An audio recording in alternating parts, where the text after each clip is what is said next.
छ हाम्रो देशको विषय हैन। यो डाइरेक्ट चाहिँ सम्माननीय प्रधानमन्त्री नरेन्द्र मोदीजीलाई भन्नु भन्दाखेरि परराष्ट्र मन्त्री स्तरीय वार्ता गरेर टेबलबाट यो कुरो समाधान गर्छ हैन।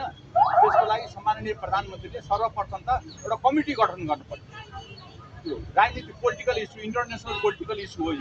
यो इन्टरनल डोमेस्टिक इस्यु होइन, इन्टरनेसनल पोलिटिकल इस्यु हो हैन। त्यस कारणले गर्दा इन्टरनेसनल पोलिटिकल इस्युलाई वार्ताको माध्यमबाट समस्या समाधान गरेर अनि राष्ट्रलाई यो लिपुलेख भनेको हाम्रो नेपालको जमिन हो, त्यसलाई नेपालले नै भारतले हाम्रो हो भनेर कहाँ हुन्छ? हुँदैन त। भारतले हाम्रो त अखण्ड नेपाल हो नि त, हामी नेपालीको अखण्ड देश हो हाम्रो। नेपाललाई भारतले नेपाललाई अखण्ड भारतमा समावेश गरेर कहाँ हुन्छ? त्यो not is constitution of India, कानुनमा भएन। क्लिन कुरा। असंलग्न परराष्ट्र नीतिमा के छ भने संयुक्त राष्ट्रसङ्घमा हाम्रो देश स्वतन्त्र सार्वभौम सत्ता सम्पन्न राष्ट्र हो भनेर जुन नेपालको हिस्ट्री छ संयुक्त राष्ट्रसङ्घमा, त्यो हिस्ट्री अवलम्बन गरेर नेपालले असंलग्न परराष्ट्र नीतिबाट भारतलाई लेटर लेखेर सम्माननीय प्रधानमन्त्री मार्फत लेटर लेखेर समस्या समाधान गर्ने।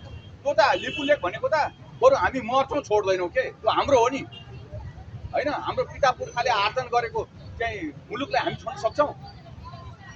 कालापानीको इस्यु भोलिबिहान कश्मीरसँग भयो भने फेरि पाकिस्तान र इन्डियाको कश्मीरको विषयले लडाइँ भइराख्ने त्यस्तै बनाउन खोजेको भारतले कालापानीलाई। कालापानी त्यो भन्ने जुन छ हाम्रा यहाँका नेपालका मानिसहरू गएर त्यो कालापानी चाहिँ काला पत्थरमा गएर त्यहाँ जुन काम गरेर पनि बस्नु भएको छ, त्यहाँ लेबर काम गर्छ कति मानिसहरू। त्यस कारणले गर्दा हाम्रो देशको असंलग्न परराष्ट्र नीति भनेको चाइनासँग पनि झगडा नगर्ने, भारतसँग पनि झगडा नगर्ने र दुईटैलाई दुई ढुङ्गाको तरुललाई हामीले बचाएर राख्ने हो हामी नेपाली।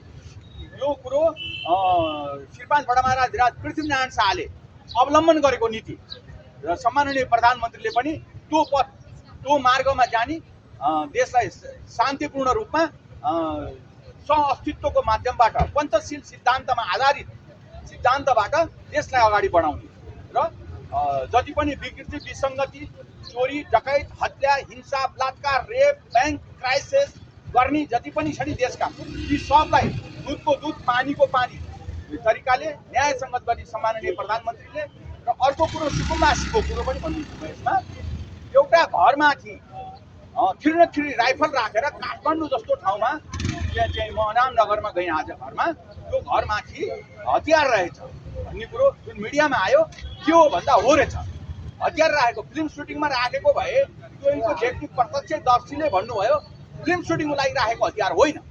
तर यहाँको एउटा अध्यक्षले भन्नुभयो मलाई थर्काउँथ्यो, धम्काउँथ्यो, मारिदिन्थ्योसम्म भन्ने थ्रेड आयो मलाई।